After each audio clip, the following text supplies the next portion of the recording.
Comment est-ce qu'on pourrait expliquer que les exercices aident nos patients en cas de douleur d'épaule? Et ben voilà, si tu as cliqué sur cette vidéo, c'est que simplement tu as envie d'avoir une réponse à cette question et ben, je vais essayer de te la donner au travers de mes lectures, de mes articles, pas de mes articles en fait, des articles que j'ai pu lire et surtout un article que tu vas découvrir juste après. Alors, ben, du coup, hein, pour redire encore une fois, mais pourquoi l'exercice aide nos patients en cas de douleur d'épaule? Voilà, je voulais quand même te montrer la magnifique première slide, même si ça se répète un petit peu avec ce que je viens de te dire. Alors, ici, on va se baser simplement sur une étude publiée par Jared Powell, ici c'est en 2023. Donc c'est vraiment une étude hyper intéressante qui va se poser deux questions. La première, c'est au final quelles seraient les conditions pour qu'un programme d'exercice soit perçu comme bénéfique aux yeux du patient. Donc ça, c'est plutôt le point de vue du patient. Et la deuxième question, ce serait de se demander comment expliquer que les exercices fonctionnent au final sur ces douleurs d'épaule. Comment est-ce qu'on pourrait expliquer ça? Parce qu'il y a plein de théories. Et ici, je me bouge, comme ça tu vois les belles questions. Et donc, basé sur l'article de Jared Powell et ses collaborateurs, qui est donc paru en 2023, c'est un super gars, c'est un super formateur sur l'épaule. Je t'encourage vraiment à aller te former avec lui si l'épaule t'intéresse, si tu parles anglais aussi, parce qu'il est anglo-saxon. Et donc, vraiment, ça, je peux que te recommander. J'ai pas d'action dans ces formations, mais c'est vraiment de bon cœur que je le fais parce que c'est vraiment du bon travail et je pense qu'il faut savoir le souligner quand même. Alors, je me remets ici. Boum. Et du coup, on va commencer ici par les trois conditions pour lesquelles un exercice pourrait être bien perçu par le patient. Et donc, dans l'étude, ils se sont dit, OK, on va interroger les patients et on va récolter tout ce qu'ils nous disent au niveau de leur perception quand un exercice est positif ou pas. Donc, OK, tel patient, il dit qu'il aime bien les exercices, on va essayer de savoir pourquoi. Et tel patient, il n'aime pas l'exercice ou les exercices qu'on lui a donnés, on va essayer aussi de savoir pourquoi. Et donc ça, je pense que c'est super important d'avoir ce genre d'études qui révolutionne pas notre pratique, mais qui nous apporte quand même un œil un petit peu, une prise de recul, on va dire, sur au final ce qu'on peut donner aux patients et sur comment eux voient les choses. Parce que nous, on voit, quand on donne un exercice, on sait pourquoi on le donne, mais est-ce que le patient, il sait pourquoi tu lui donnes ça? Ça, c'est une autre question. Donc, premier facteur, ben, l'alliance thérapeutique semble au final quand même jouer un gros rôle dans le fait qu'un exercice semble pertinent ou pas aux yeux du patient. Bah, simplement, cette alliance thérapeutique, c'est la relation que tu vas bâtir avec ton patient et on ne cessera au final jamais de le dire, mais c'est vraiment super important.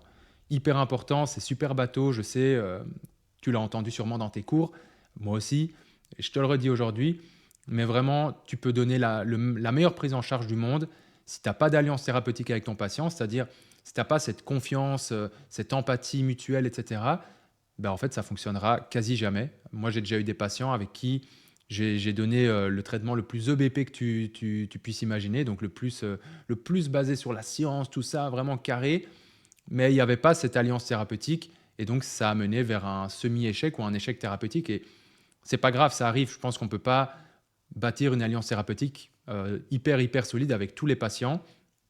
Il y a toujours des patients avec qui ça passe peut-être un petit peu moins bien. On ne peut pas s'entendre avec tous les humains non plus. On peut juste faire de notre mieux et c'est déjà très bien.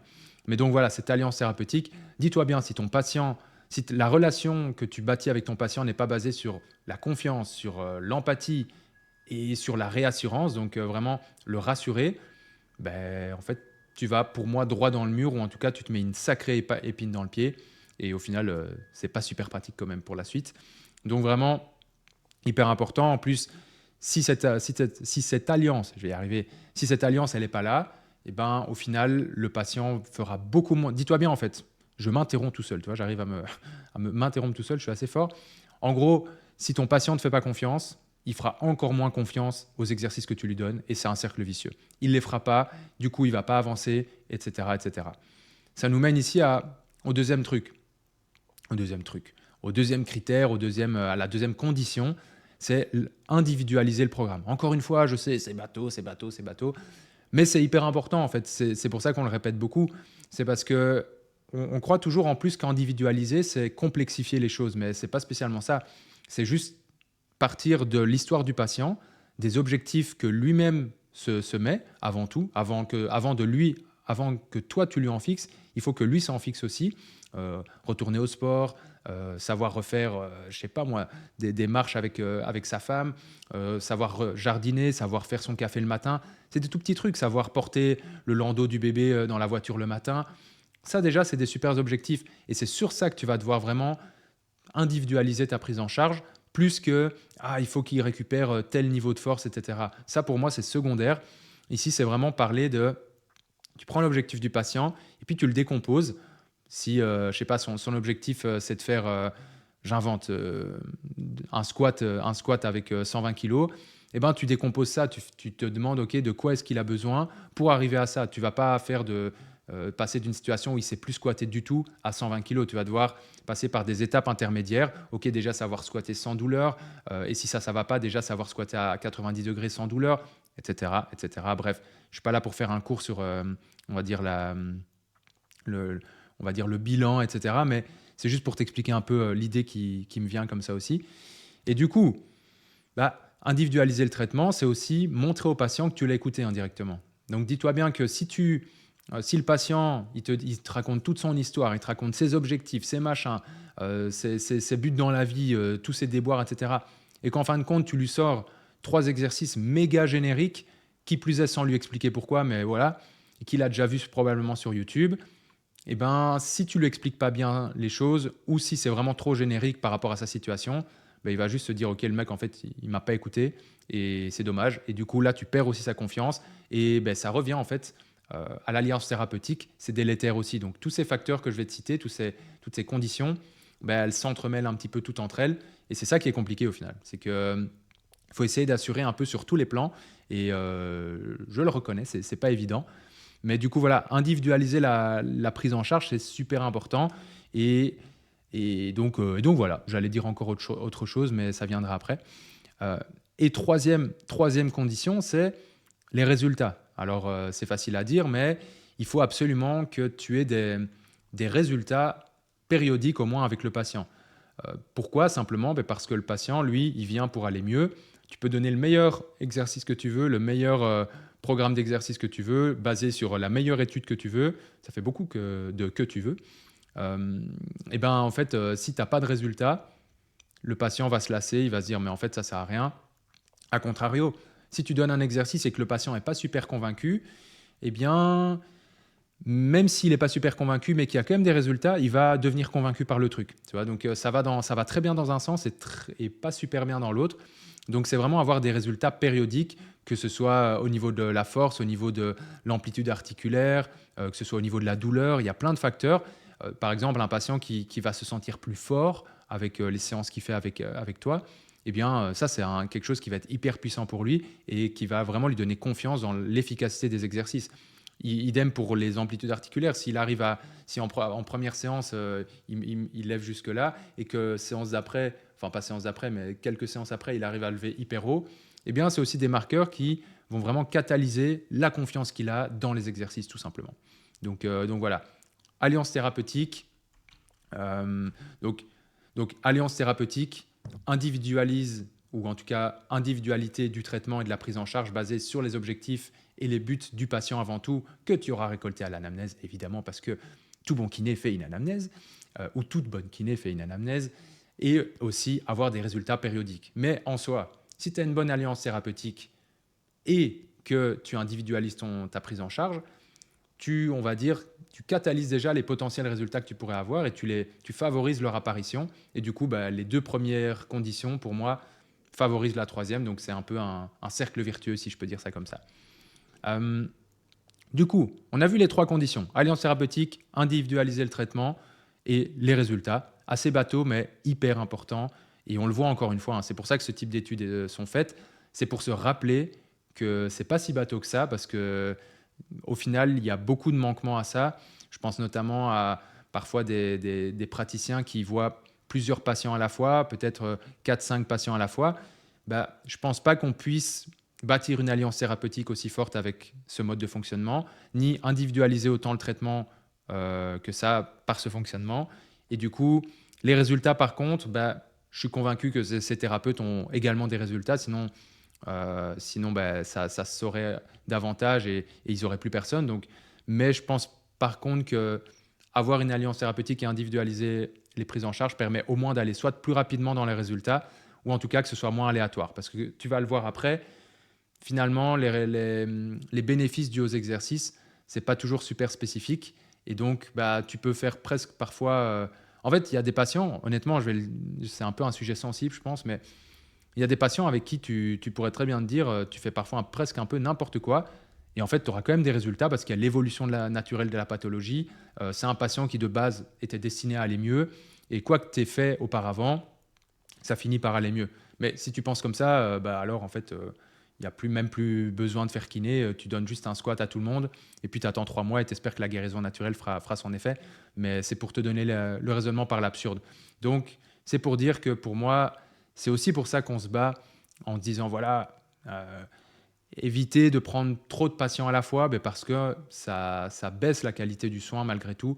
Et c'est quand même plus ou moins délétère pour le patient, je pense, à moyen long terme, on va dire.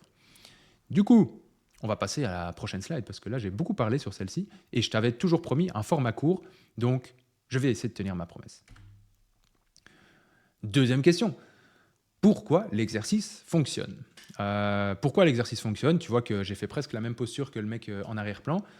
Eh bien, de nouveau, 3 suppositions, 3 hypothèses. Donc, tu as l'augmentation de la force, tu as les influences psycho-émotionnelles et aussi les influences sur la santé. Donc, augmentation de la force, c'est une hypothèse émise par ceux qui ont fait l'étude. Eh bien, oui, effectivement, c'est un sujet à débat par contre, donc on y reviendra après, mais les patients décrivent souvent, dans les critères qui sont en tout cas garants d'efficacité à leurs yeux concernant les exercices, je ne sais pas si c'est très français, mais je pense que tu m'as compris, eh bien qu'ils se sentent plus forts. Ouais, ça va mieux, vraiment, je me sens plus fort et c'est à ça que j'ai vu que l'exercice était vraiment intéressant pour moi. Donc, c'est potentiellement une piste.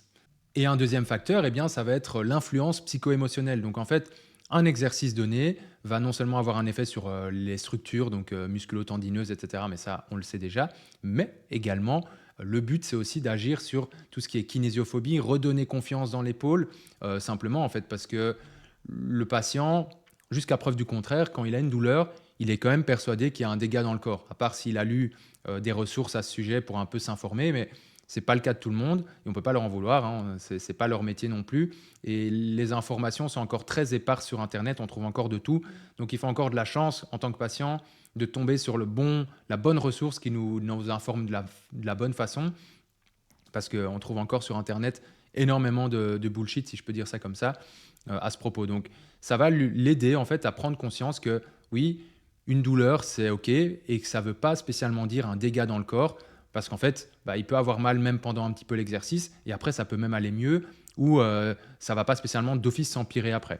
Donc, ça va être important, ces exercices aussi, au niveau de la dissonance entre la douleur et les dégâts éventuels dans le corps, et comme quoi cette corrélation est vraiment très rarement du 1 pour 1, quoi.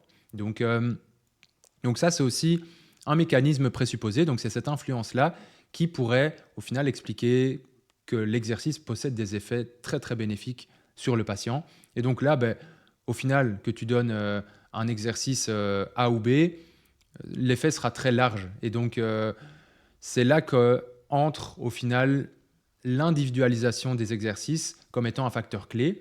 Parce qu'ici, je te parle d'exercice A ou B, et bien justement, au plus l'exercice sera ciblé vers les besoins du patient, vers ses attentes, vers ses objectifs, au plus ça va faire sens pour lui et au plus ça va agir directement sur cet aspect psycho-émotionnel. Donc si ton exercice A et B, les deux tiennent compte des objectifs, honnêtement, l'un ou l'autre, ça ne changera pas grand-chose. Par contre, si le A, c'est toi qui le kiffes à fond parce que tu l'as vu dans une de tes formations, mais que le patient, c'est pas du tout en corrélation avec ses objectifs, ni ses buts, etc., et qu'en fait, lui, il s'en fout, il voit pas l'intérêt, et que l'exercice B, toi, tu le trouves bof, mais que pour le patient, ça a beaucoup de sens, je te laisse deviner lequel je te conseillerais de choisir, mais c'est plutôt le B. Donc ici, troisième facteur qui est supposé, on va dire, supposé influencer cet effet bénéfique des exercices, eh bien, c'est l'influence sur la santé générale, simplement. En fait, le fait de faire de l'exercice, de se mettre dans un mood, eh bien, c'est simplement des bénéfices qui vont bien au-delà même de tout ce qu'on vient de parler juste avant. Ça va toucher la sphère globale de la santé, ça va le mettre en mouvement le patient, ça va lui donner un rythme dans sa journée parfois, ça va lui redonner confiance même dans ses capacités de façon globale, ça va lui faire activer son cœur, ça va lui faire bosser son cœur en fait. Et donc tout ça, ça va être aussi des choses positives. Ça fait partie du cercle vertueux parce que quand tu deviens actif ou active, généralement, le patient, il aura plus envie de se prendre en main, que ce soit au niveau de l'alimentation, des heures de sommeil, etc., que si, par exemple, il fait zéro sport et du coup, qu'il n'y a pas ce rythme à instaurer, etc. Donc, s'il a envie, par exemple, d'être en forme pour sa séance de sport le lendemain, bah, il ira peut-être se coucher plus tôt. Tandis que s'il n'a rien à faire le lendemain, à part aller au boulot, bah, il n'a pas de challenge et d'énergie à dépenser dans quelque chose d'autre que quelque chose de peut-être très sédentaire, si c'est un boulot de bureau, etc. Et ben, tu vois, c'est toute cette dynamique qui peut être influencée aussi par les exercices, quels qu'ils soient. Euh, alors, donc, j'ai beaucoup parlé là. Ici, donc, au final, l'équation du bon exercice, c'est quoi? C'est simplement alliance thérapeutique, individualiser tes exercices et avoir des résultats, on va dire, périodiques. Après, qu'est-ce qui peut, on va dire, expliquer que ces exercices soient bénéfiques? Ben, ça peut être un gain de force, ça peut aussi être l'influence psycho-émotionnelle, donc comme on a dit, rassurer le patient, de redonner confiance, lutter contre la kinésiophobie.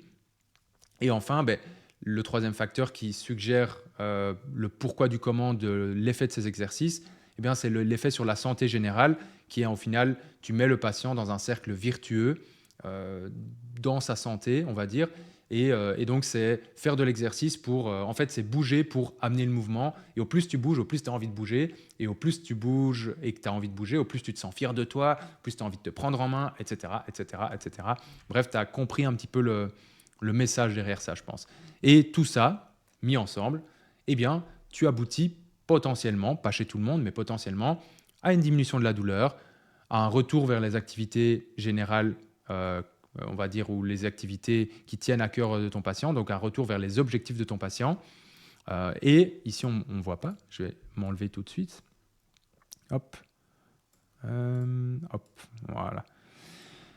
Et ici aussi, ben, une amélioration des amplitudes articulaires, tout simplement. Et donc tout ça, c'est des choses qui vont être le résultat de tout ce que tu as mis en amont, de tout ce que tu as mis en place en amont. Je vais y arriver. Tac, je me remets dans le coin.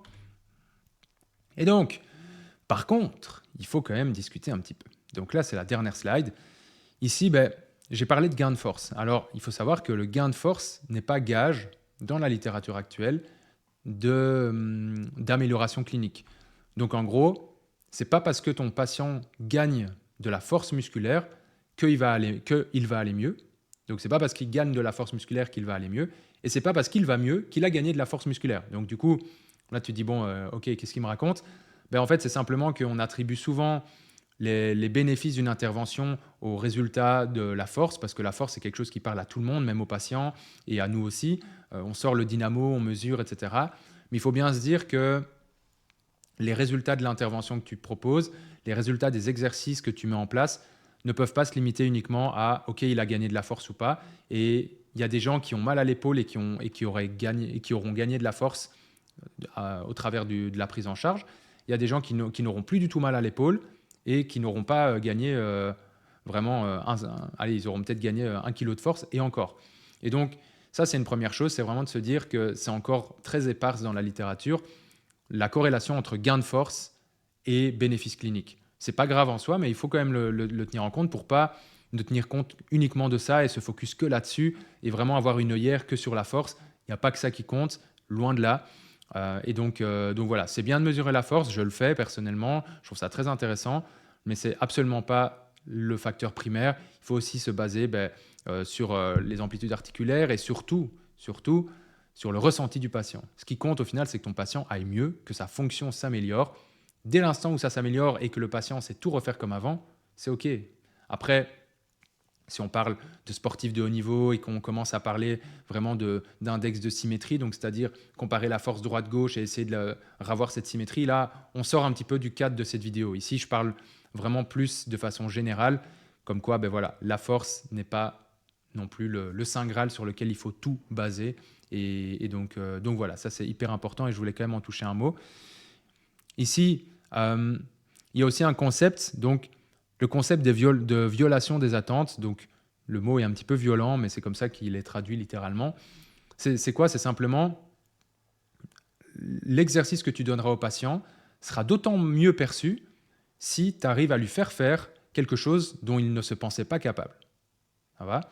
Donc, si ton patient te dit « Ouais, non, mais moi, lever le bras comme ça, hyper haut et tout, jamais, moi, ça va me faire mal à l'épaule, etc. » Et que tu arrives à moduler ces symptômes ou que tu arrives à l'amener, tu sais, avec une petite stratégie à faire ce mouvement et qu'il y arrive et que tu lui fais prendre conscience de ça et qu'il y a cette espèce de prise de recul où il va te regarder et va faire « Ah ouais, c'est vrai que j'y arrive. » Et bien ça, si tu arrives à faire ça, c'est incroyable. C'est incroyable pourquoi? Parce que ça va te donner un crédit aux yeux du patient. Il va se dire, OK, le gars ou la femme m'a fait vraiment faire quelque chose que je ne me pensais plus capable ou pas capable pour le moment. Et là, c'est jackpot. Et donc ça, c'est hyper important comme concept, c'est d'essayer d'amener tes patients là où ils ne pensaient pas pouvoir aller, progressivement, en trouvant des stratégies auxquelles ils n'auraient pas pensé. Et c'est là aussi que, bon, ça pourrait faire l'objet d'une autre vidéo d'ailleurs, mais tout ce qui est modulation de symptômes, etc., je trouve ça super intéressant pour ça. Et bon, encore une fois, c'est bateau. Attends, je clique ici parce que j'ai un truc sur mon écran qui m'énerve. Voilà. Pas de dosage magique. Pas de dosage magique, effectivement. Toute cette diapo ici, ça nous ramène à quoi? Ça nous ramène à nous dire, ben oui, on critique. En fait, tu vois, on critique souvent le 3x10. Tu vois, ouais, 3x10, 3x10 répétitions. Il n'y a que les kinés de merde qui le font. Enfin, j'en ai entendu vraiment rabaisser ce mode-là en disant, voilà, ceux qui font le 3x10, c'est trop générique, c'est nul. Mais en fait, 3x10 répétitions, ça veut tout et rien dire. Honnêtement, ça peut être très bien pour certaines personnes et ça peut être pas assez ou trop pour certaines. Donc c'est pour ça qu'on critique un petit peu ce 3x10, mais on pourrait critiquer le 3x5, le 3x15, le 4x10, on s'en fout. En fait, ce qui est critiquable, c'est de faire peut-être la même chose, et je ne dis pas spécialement les mêmes exercices, mais parce que les exercices, en fait, tu refais quand même les mêmes exercices avec les différents patients sous d'autres formes, mais je veux dire, tu peux s'imaginer une pratique où tu varies d'exercices tous les jours avec chaque patient et que tu fais jamais 2 fois les mêmes exercices.